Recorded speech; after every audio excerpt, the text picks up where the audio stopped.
جمال الوجود بذكر الإله وتصفو الحياة بنور هدى وتطلب نفس له طاعة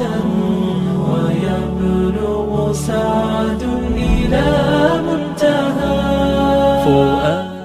الحمد للہ رب العالمین والصلاة والسلام علی اشرف الانبیاء والمرسلین. ناظرین محترم، آج ہم آپ کے سامنے علم تاریخ کی تعریف بیان کریں گے اور تاریخ نویسی کے حوالے سے کچھ اہم نکات بیان کریں گے. ناظرین محترم، علم تاریخ اس علم کو کہتے ہیں کہ جس میں نبیوں، رسولوں، بادشاہوں، فاتحوں، مشہور شخصیتوں اور گزشتہ زمانے کے عظیم الشان واقعات اور مراسم کو ذکر کیا جائے. المختصر وہ حالات و اخبار جو بقید وقت لکھے جاتے ہیں انہیں علم تاریخ کہتے ہیں، اور اسی میں سیرت رسول عربی صلی اللہ تعالی علیہ وسلم بھی شامل ہے.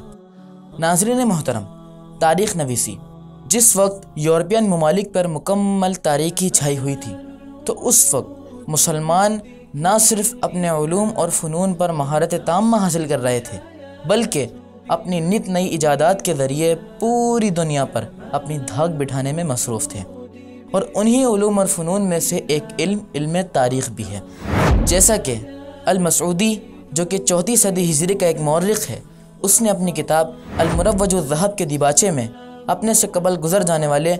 80 بڑے بڑے مورخین کا نام تحریر کیا. اسی طرح المسعودی کے 40 سال بعد محمد بن اسحاق الندیم البغدادی نے جب اپنی کتاب الفہرست مرتب کی تو اس میں سینکڑوں تاریخی کتب کا حوالہ ذکر کیا. اسی طرح 8ویں صدی ہجری کے ایک مورخ ذہبی نے مسلم ممالک میں علم تاریخ کے موضوع پر لکھی جانے والی ہزاروں کتابوں کا تجزیاتی مطالعہ کرنے کے بعد تاریخ کی 40 اقسام بنائی ہیں، جبکہ مسلمانوں کے علم تاریخ کی وسعت کا اندازہ 8ویں صدی ہجری کے ایک مورخ کے اس قول سے بھی ہوتا ہے کہ اس نے صرف ایک نجی کتب خانے میں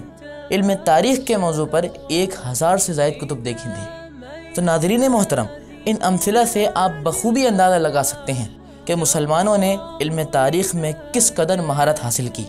اور کس قدر تدوین تاریخ کا کام سر انجام دیا.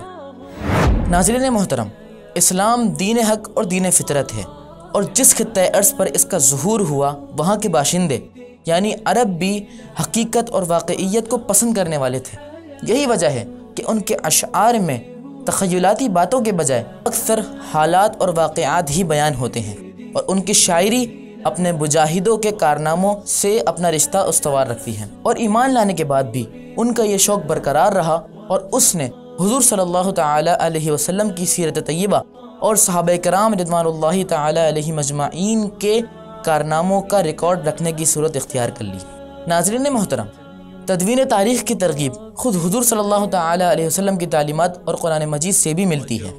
جیسا کہ جا بجا اللہ تعالی نے قرآن مجید میں گزشتہ قوموں کے واقعات اور قصص کو بیان فرمایا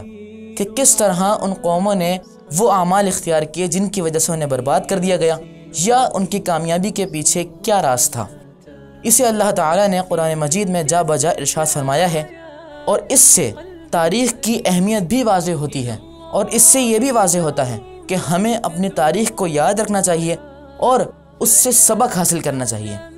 اسی طرح اللہ تعالیٰ نے قرآن مجید میں ارشاد فرمایا کہ تمہارے لیے حضور صلی اللہ تعالی علیہ وسلم کی زندگی میں بہترین نمونہ موجود ہے. لہذا صحابہ کرام رضوان اللہ تعالی علیہ مجمعین نے حضور صلی اللہ تعالی علیہ وسلم کی سیرت طیبہ کو یاد رکھنے کے لیے اور اپنے سے بعد میں آنے والے مسلمانوں کی رہنمائی کے لیے تدوین حدیث کا کام انجام دیا، اور مسلمانوں نے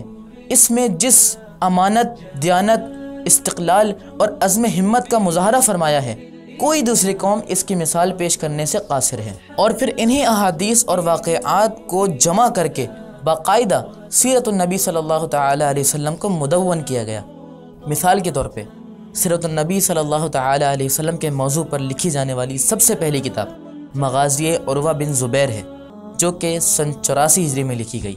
بعد ازاں مغازی زہری 124 سن ہجری، مغازی موسیٰ ابن عقبہ 141 سن ہجری، مغازی ابن اسحاق 150 سن ہجری، مغازی زیاد بکائی 183 سن ہجری، مغازی باغدی 207 سن ہجری، اور اسی طرح سیرت ابن حشام، سیرت حلبیہ وغیرہ لکھی گئیں، جبکہ ایک اندازے کے مطابق صرف اردو زبان میں 10,000 سے زائد کتب سیر تحریر کی گئیں۔ ناظرین محترم، آئندہ ویڈیو میں ہم آپ کے سامنے حضور صلی اللہ تعالی علیہ وسلم کی بعثت سے قبل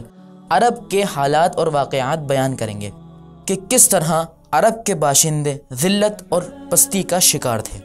لہذا اگر آپ فیس بک پر یہ ویڈیو دیکھ رہے ہیں تو ہمارے پیج کو لائک کر دیجئے، اور اگر یوٹیوب پر ہیں تو ہمارے چینل کو سبسکرائب کریں اور بیل آئیکن کو کلک کر دیجئے۔